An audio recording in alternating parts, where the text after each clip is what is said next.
Ces dernières années, le Togo a accompli des progrès notables en matière de décentralisation, bien que la gouvernance accuse encore certains défis, des avancées encourageantes ont toutefois été accomplies.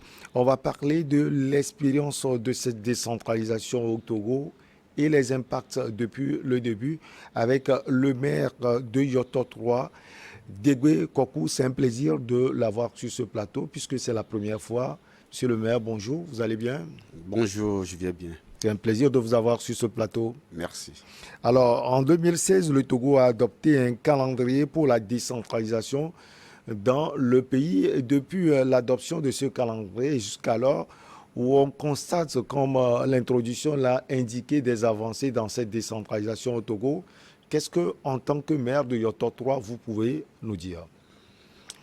Tout d'abord, je tiens à remercier les plus hautes autorités de ce pays qui ont de toute façon pensé à mettre sur pied et d'ailleurs qui est devenu une réalité sur la terre de nos aïeux et ce que nous appelons aujourd'hui la décentralisation. Et je tiens également à présenter mes meilleurs voeux à tous ceux qui sont câblés actuellement sur les ondes de Niro TV, notamment mes administrés qui sont dans la commune de Yoto 3, et pour leur souhaiter de toutes les façons que Dieu les accorde la santé, le succès et la bénédiction de la nouvelle année. Bon, pour revenir sur votre question, je dirais que nous avons connu effectivement la décentralisation et il y a des expériences. Aujourd'hui, par exemple, si vous prenez la commune de Yoto 3, déjà, tel que la loi le dise, nos administrations sont d'abord proches de nos administrés. N'importe quel élève qui se lève aujourd'hui, je vais à la mairie pour légaliser de toutes les façons ma pièce. Alors, avant la décentralisation, et le pouvoir central était à Tablebo, de Tometi Kondi, passant par Tokpli, Saint-Domé, Boto et Essay Godien, se dirige vers Tablebo à plus de 17, 15 voire 20 km pour aller légaliser, si ce ne serait-ce qu'une pièce pour un montant de 100 francs. Aujourd'hui, l'expérience a montré que, aujourd'hui, si même vous n'avez pas les frais de Z, vous pouvez vous déplacer à pied. À 5 minutes, vous êtes déjà à la mairie pour de toute façon faire tout ce que vous voulez. D'ailleurs, chez nous, à la mairie, si on prend par exemple la légalisation, tu viens au même moment, on te prépare la légalisation et tu le prends en même temps. On ne vient pas à la mairie de Yoto 3 pour perdre de temps. Vous arrivez au même moment, on vous prépare ce pourquoi vous êtes arrivé et vous repartez. Je pense aujourd'hui, la décentralisation a eu l'impact sur nos populations. Parce qu'avant, je dirais que Yoto 3 était une zone à part entière dans la préfecture. C'est-à-dire que nous n'avons pas de voie pour relier nos marchés, nous n'avons pas de l'eau potable.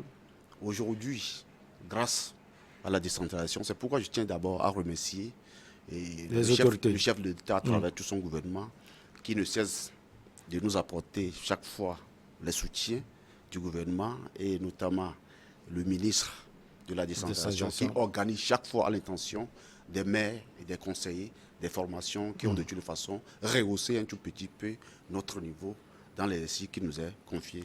Sinon, je pense que moi, Degbe Kokou, je n'ai pas suivi une formation ou fait une étude de la mairie ou pour gérer ma commune qui m'est donnée. Non, non, non. Je suis élu, je n'ai pas reçu aucune formation de base pour la gestion de la mairie. C'est grâce à leur formation qu'ils, de toute façon, organisent à notre endroit qui fait qu'aujourd'hui, nous sommes un tout petit peu à la hauteur de la tâche qui nous est confiée. Avant de revenir dans votre commune, vous avez parlé du ministre de la décentralisation, le ministre Payadoa Boukwesi. Pour certains analystes, le ministre, si on peut le dire, s'accapare, il tient le pouvoir de la décentralisation au Togo. Et pour eux, on n'a pas l'impression qu'on a une vraie décentralisation. Est-ce qu'on peut avoir l'avis du maire de Yoto 3? Je pense que le général Yadema l'a dit. ceux qui sont proches du moulin, c'est eux qui entendent son ronflement. Nous sommes proches. Je dirais que le Togo est à l'étape de l'expérimentation. Nous venons de commencer. Je pense que dans les années à venir, les mairies aussi auront la totalité de l'autonomie pour de toutes les façons. Mais pour le moment, il n'y a pas une totalité au niveau de l'autonomie. Vous reconnaissez.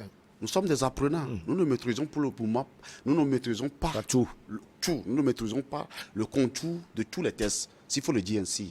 Donc, il faut qu'il y ait un tout petit peu un suivi de la part de notre ministère du tutelle, d'abord en entendant que tout ne soit légué aux communes. Sinon, pour le moment, je pense que si les gens le disent ainsi, c'est parce qu'ils ne sont pas au parfait de ce qui se passe réellement.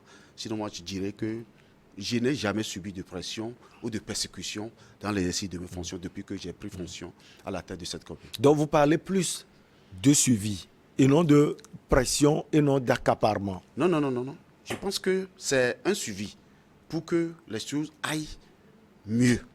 C'est un suivi de la part du ministère du tutelle. Mais dire que le ministère s'est accaparé de nos pouvoirs, je pense que c'est un faux problème. S'il faut dire la vérité, le ministère nous accompagne un tout petit peu pour que les choses aillent mieux, tel que le gouvernement l'a souhaité. Alors, vous avez vanté tout à l'heure les mérites de cette décentralisation dans votre commune. Il y a eu des avancées, vous les avez soulignées. Mais est-ce que, monsieur le maire, est-ce que toute la population comprend aujourd'hui l'effet de cette décentralisation? Je dirais que la population, dès le début, n'a pas compris.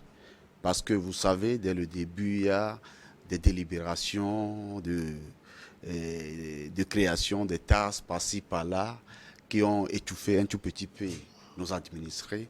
Mais finalement, ils ont compris que, bon, de toute façon, que ces tasses ne contribuent qu'à leur propre développement. Parce que vous savez, nous, à l'époque, dans le Yoto 3, tel que je l'avais dit, les problèmes de route, c'est un problème crucial dans le Yoto 3. Mais aujourd'hui, grâce à cette décentralisation, je dirais que de toutes les façons, la première année, ce n'est pas moi, mais ensemble avec les conseillers et pas l'aide du fonds FACT, nous avons fait beaucoup de réalisations, notamment le rechargement et, comment on appelle-t-on, le repopulage de la voie Gogo-Kondi. Et de toutes les façons, je dirais bien, à Clédienou, Monenou, et Gogo-Kondi, comment on appelle-t-on, et Seana, Kodohoué, Tometi, Kondi, et Donomade, pour ne que citer ceux-là. Nous avons construit pas mal de caniveaux. Si vous prenez par exemple la route de Segodien, on a construit des caniveaux là-bas. On a construit des caniveaux au niveau de Boto, Djanta, de Vaux. Et on a construit comment appelle-t-on, une latrine au niveau du marché de Boto, Roudoupé. On a réhabilité le plus grand hangar du marché de Boto. Donc je pense que tous ces fruits proviennent de la décentralisation que de toute façon, le chef de l'État et tout son gouvernement ont mis en place. Alors, est-ce que dans votre commune, ces premières élections communales, celles qui ont eu lieu le 30 juin 2019 précisément, après 32 ans, après plus de 32 ans même, on peut le dire, ont été une pure réussite dans votre commune? Je pense que c'est une réussite. Pas grâce à ma personnalité, mais grâce aux autorités togolaises.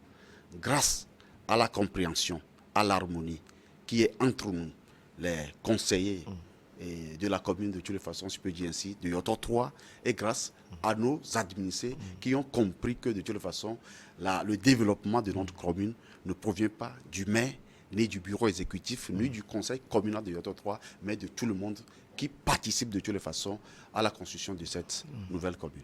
Alors, les gens disent également qu'il y a des écueils actuellement. D'ailleurs, vous avez reconnu que c'est une première expérience.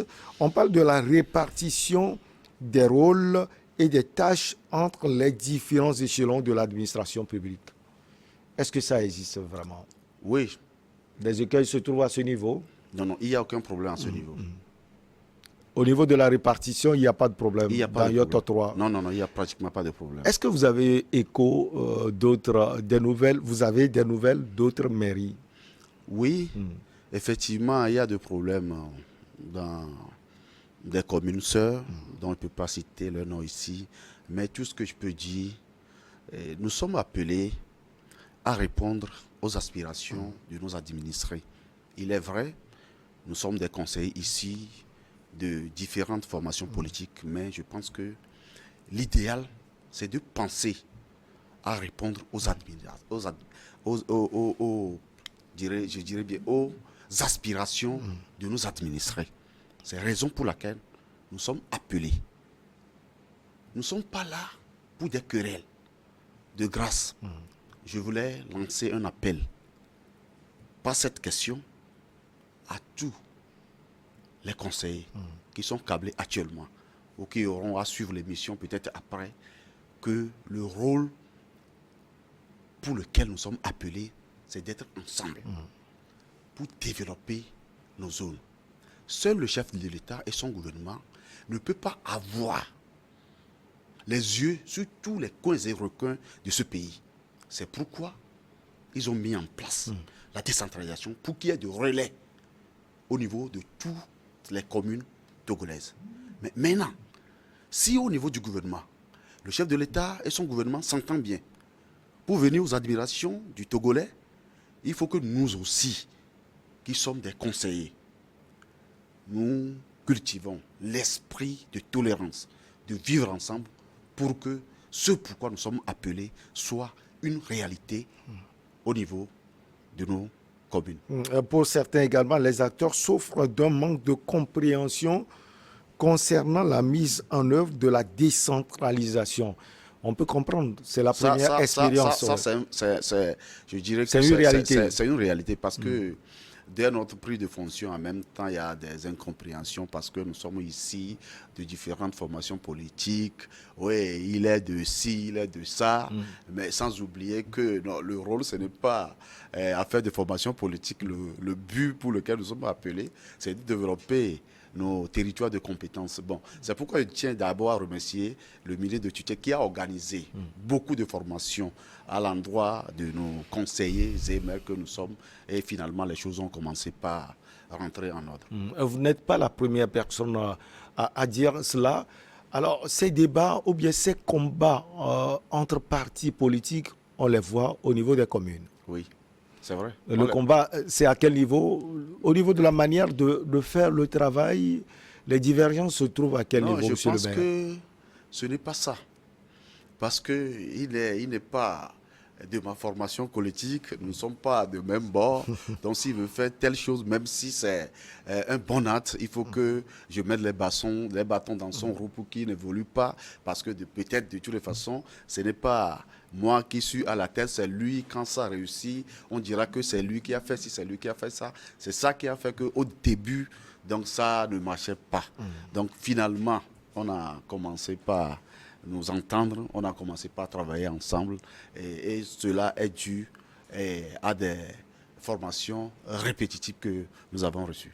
Il y a également un problème, on dit que vous n'arrivez pas à valoriser les formations empiriques par rapport aux réalités actuelles. Ça aussi, on peut trouver cela?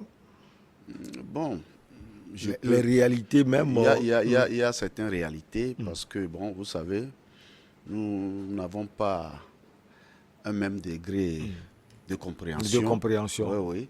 Donc, moi, par exemple, vous savez, tel que je viens de le dire, que je n'ai pas reçu aucune formation en matière de décentralisation. Et c'est que si on organise une formation à l'intention des maires, c'est pour notre bien. Donc, je me mets au sérieux. Donc, tout ce que j'apprends là-bas, au retour, il faut que d'abord, dans un premier temps, je rende compte au conseil communal, à la tête duquel je suis, je rends compte. Et puis, ensemble, on voit dans quelle mesure on peut mettre ces formations que nous avons reçues au profit de nos populations. Alors, pour pouvoir bien travailler Degwe Kokou, il faut également les moyens financiers. On nous dit également que les moyens qui sont mis par l'État à votre disposition sont insuffisants. Comment vous pouvez travailler dans ce contexte? on dit que les moyens qui sont mis à notre disposition sont insuffisants. Ça, ce sont des on-dit. Donc, que, vous avez beaucoup de moyens. Est-ce que nous-mêmes, hommes que nous sommes, est-ce qu'on est une fois satisfaits? Non, l'homme n'est jamais satisfait. Donc, je pense que nous sommes au début. Prions que l'État ait beaucoup de moyens et nous-mêmes, à notre niveau, il faut avoir un esprit de créativité, de créer la richesse pour la commune, pour que les jours, les mois et les années à venir, on peut atteindre le niveau que le Bénin, le Ghana, pour ne que citer les autres pays africains, ont aujourd'hui en matière de décentralisation. Alors, ce prix nous intéresse beaucoup, monsieur le maire. Alors, comment exploiter les ressources de la commune? Comment trouver justement ces moyens financiers qui manquent à beaucoup de communes au Togo? Je pense qu'il faut être habile à ce niveau, travailler ensemble avec les conseillers, puisque Nada le dit chez nous que là où il y a beaucoup de têtes, il y a beaucoup d'idées qui sortent là-bas. Moi, par exemple, en matière de délibération des tasses, je prends l'avis de tous mes conseillers. Qu'est-ce que vous voyez qu'on peut délibérer? Qu'est-ce qui peut créer? Qu'est-ce qui peut nous produire de l'argent pour le développement de notre commune? Par exemple, la dernière fois, vous savez, nous avons la chance d'avoir le feu Mono, d'avoir Zekete, d'avoir Cloton, d'avoir Batoué. C'est d'où, d'ailleurs, quand tu prends, par exemple, Tokpli, dont je suis originaire, c'est la rencontre des cours d'eau, d'où le nom Tokpli. Vous savez très bien que moi, que si quelqu'un prend, par exemple, le rechargement, le repopulaire d'une route, il est dans l'obligation de l'arroser. Mais l'arrosage là, l'État paie pour l'arrosage de la route là. Mais quand les entrepreneurs là arrivent sur le terrain, ils prennent l'eau là gratuitement. Or, l'eau là, c'est une requête pour la commune. Nous avons délibéré la dernière fois qu'avant que quelqu'un utilise notre eau pour ses besoins, il faut qu'il dépose quelque chose en guide de récompense de toute façon pour la commune. Nous avons délibéré sur l'insalubrité des bœufs. Parce que la transhumance, ce n'est pas de notre compétence. Mais néanmoins, la propriété de notre commune, ça nous engage. Mais les bœufs qui passent et qui salissent les routes, qui allaient balayer, ce n'est pas nous. Donc nous allons délibérer sur l'insalubrité, ce qui veut dire que chaque année, il faut que les peuples aussi contribuent pour le développement de notre commune. Nous allons délibérer parce que ça là, c'est dans les tests. Article 335, et les tasses sur l'abattage des palmiers à huile et des essences forestières. Nous allons délibérer maintenant, n'importe qui vient pour abattre les arbres, les plantes chez nous, tu dois payer. Parce que vous savez, il faut d'abord aussi, comment on appelle-t-on, je dirais, il faut d'abord aussi sensibiliser la population à adhérer à ce que vous voulez faire d'abord. Non, on les explique, vous savez, l'abattage des palmiers à huile, ce n'est pas forcément vous-même. Hein. Vous avez déjà planté. C'est grand, c'est mûr. Quelqu'un peut quitter Palimé, Ghana. Vous venez piller les arbres là ici, abattre et aller commercialiser ailleurs. Or, les terquereux là, quand vous construisez derrière un terquereux, s'il y a un vent violent, le vent là ne peut jamais affecter votre toit. Mais quelqu'un qui vient abattre tous ces palmiers, il expose de toute façon, et si je peux dire ainsi, votre construction là, au vent violent. Donc la personne, il faut qu'il dépose quelque chose pour que désormais, quand le vent là cause quelque chose, on est en mesure de le réparer. Donc comme ça, petit à petit, ils comprennent que maintenant là, c'est eux-mêmes qui viennent payer au lieu que les agents de recoupement aillent vers eux. Donc c'est ça. Alors, monsieur le maire, on sent que vous faites un travail fou au niveau de la commune Yoto 3. Sans doute, vous avez également des difficultés parce que sur le plan financier, tout à l'heure, cela n'a pas été un bilan alarmant de votre part. Cela veut dire que même s'il y a quelques difficultés, ça roule très bien comme du beurre. Vous rencontrez au juste quelles difficultés finalement à Yoto 3? Bon, les difficultés, il n'en manque pas. Mais c'est des difficultés passagères que je ne peux même pas minimiser. Parce que des fois, quand je vois dire que non, ça là, c'est rien. Vous savez, un jour, bon, j'ai conseillé à plusieurs reprises un gars, un exploitant de tech. Il a dit que la commune a délibéré sur cette taxe. Désormais, avant d'abattre, tu prends l'autorisation d'abattage de tel nombre de plants d'abord avant d'aller au champ. Il a multiplié par zéro. Il a fait ça la première fois, la deuxième fois. le deuxième fois, le troisième fois, je l'ai croisé, je l'ai arrêté. J'ai appelé la police de garer le véhicule. Soudain, il y a un jeune qui est arrivé. J'avais mon beau-père à côté de moi, ne sachant pas. Il a dit à mon beau, est-ce que le maire a pris de l'argent? Parce qu'on nous a monté contre lui. S'il fait ce genre de choses-là, qu'on remonte et puis pour qu'on lui démette en même temps. J'ai dit, oh. Après, le beau m'a appelé. Bon, c'est ce que le jeune m'a dit. Oh, c'est parce qu'il ne connaît pas. Moi, je ne prends pas d'argent. Même si j'arrête quelqu'un pour l'amende, moi-même, je ne prends pas. Je fais recours toujours à chose, au service financier, notamment le régisseur. Puis c'est lui qui a l'habilité de détenir l'argent. Et après, le versement se fait à la trésorerie de Yoto, qui est à Yoto 3 et qui est à Tablibo. Donc moi-même, je ne prends pas. Ça, je dirais que c'est des difficultés, mais ça, là, il faut on doit minimiser ça pour pouvoir aller de l'avant. Des problèmes que je rencontre, je peux le dire ainsi que c'est des problèmes à minimiser parce que c'est des enfants qui nous créent ça. Mais ça vient aussi de nous-mêmes parce que le problème que nous avons, c'est le problème d'ego. Si ce n'est pas moi, ce n'est pas toi. Donc c'est ça qui fait que je dirais ainsi que notre préfecture est un tout petit peu en arrière par rapport aux autres préfectures. Je profite également de cette émission pour lancer un appel vibrant à tous les cadres, les filles et fils de Yoto qui me suivent en ce moment, que nous avons l'obligation d'être ensemble. S'il s'agit du développement, on doit être ensemble. Certes, il y a la politique, mais le développement d'abord, puisque nos administrés n'attendent rien que le développement. Qui ne veut pas rouler de toutes les façons sur une bonne route pour aller chez lui à la maison? Tout le monde veut ça. Donc, du moment où vous n'êtes pas ensemble et vous querellez, mais le développement va passer à côté. Prenons l'exemple. Si vous et moi, on a la bouffe à la table, au lieu de concentrer sur la bouffe manger, on a commencé par quereller. Mais si un chien vient là, il va manger. C'est ce qui se passe dans le Yoto. Il faut qu'on soit ensemble, soudés. Si je vous vois là, il faut que je me vois en vous. Je pense que c'est ce que Jésus-Christ nous a laissé. L'amour du prochain.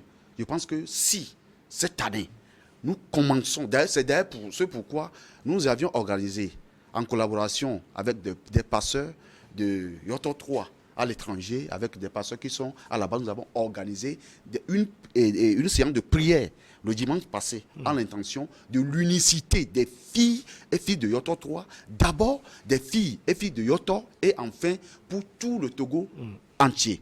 Nous avons prié pour le gouvernement, pour l'Assemblée nationale, pour les maires, pour tout le Togo, afin que Dieu nous épargne des conflits, des maux qui gangrènent actuellement nos frères et sœurs du Nord. Alors, l'expérience de la décentralisation est à renouveler.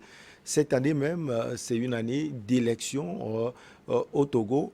Alors, au niveau de Yoto 3, si un candidat veut postuler, qu'est-ce qu'il peut dire par rapport aux aspirations justement de votre commune? Non, ça dépend. Je parlerai de moi.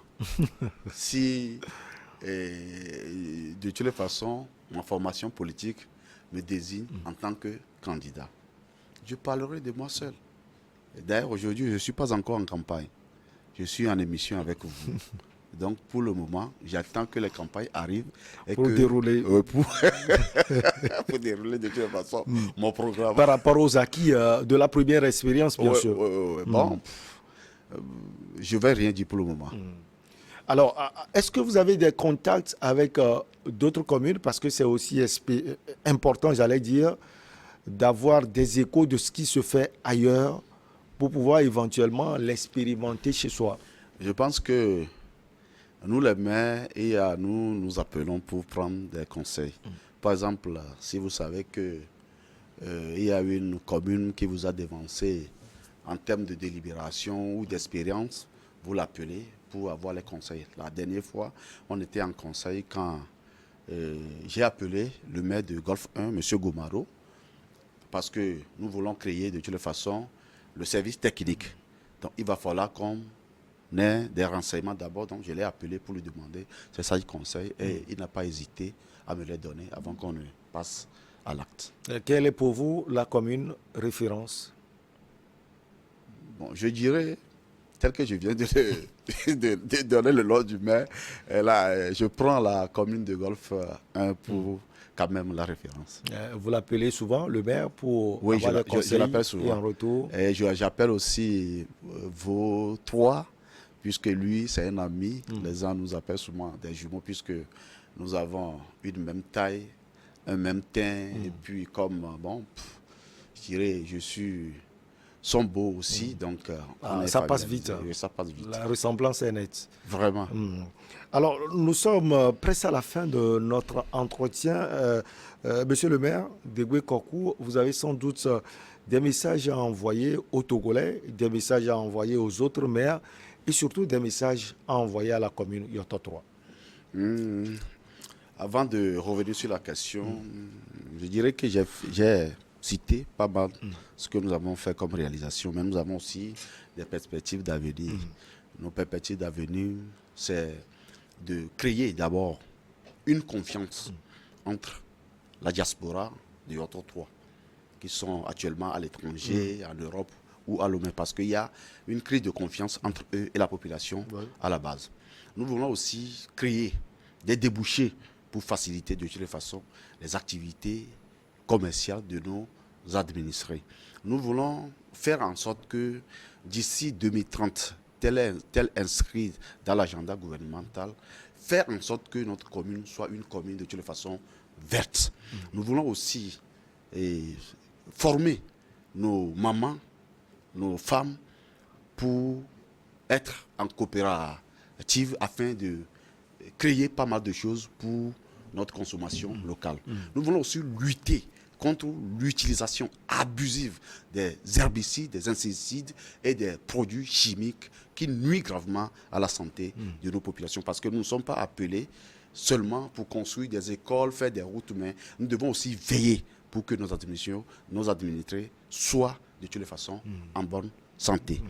Bon, si je peux dire quelque chose au peuple togolais, d'abord je les ai souhaité mes meilleurs voeux. Je pense que nous devons être soudés. Nous devons être ensemble. Nous devons cultiver l'esprit de tolérance, l'esprit d'amour. Si nous voulons que notre pays soit au sommet, si nous voulons que de toutes les façons, dans les années à venir, que notre pays aussi peut être comparé à des pays, à d'autres pays, je pense qu'on doit travailler. On doit se mettre sérieusement au travail. Seul le travail paie. Parce qu'aujourd'hui, si tu n'as pas la chance, je parle aux jeunes, si tu n'as pas la chance d'aller à l'école, il faut au moins t'orienter pour apprendre un métier. Seul ce que tu as en main comme métier peut te sauver demain. Zemidia, je l'ai conduit. D'ailleurs, c'est pourquoi aujourd'hui... Mais aujourd'hui, vous êtes devenu maire. Oui, c'est pourquoi d'ailleurs je prends toujours Zemidia. Chaque fin d'année, je fais quelque chose pour au moins les soulager un petit peu, en payant du riz, en partageant à tout, à chaque point de Zemidia pour au moins les soulager un peu. Parce que j'avais fait Zemidia. Zemidia, c'est le travail le plus dur. Vous savez ce qu'il y a dedans? Ce qu'il y a dedans, j'ai goûté ça un peu. Tu conduis Zemidia, tu as crevaison, tu gardes pour qu'on te fasse le truc là, c'est parti, tu dors. Tu reviens à la maison, tu ne sais pas faire, tu ne vas même pas te doucher avant, oh oui, d'aller au lit. Donc tout ça là, donc je pense que c'est un truc auquel on doit penser pour de toutes les façons effacer Zemidia un tout petit peu sur la terre de nos aïeux. Donc j'invite aussi le gouvernement à être à l'écoute de toutes les façons et à notre fêtière du Togo parce que nos doléants passent par là pour atteindre le gouvernement pour que dans les années à venir, tel que vous l'avez dit, que les gens disent que les moyens sont insuffisants. Bon, qu'on ne puisse plus parler. Oui, pour qu'on ne puisse plus parler, effectivement. Ça a été un plaisir de vous avoir sur ce plateau. Monsieur Degwe Kokou, vous êtes maire de la commune Yoto 3. Passez souvent nous voir pour nous donner des nouvelles de votre commune. On va marquer la pause pour le journal et après on reçoit nos invités pour l'émission Regard Croisé.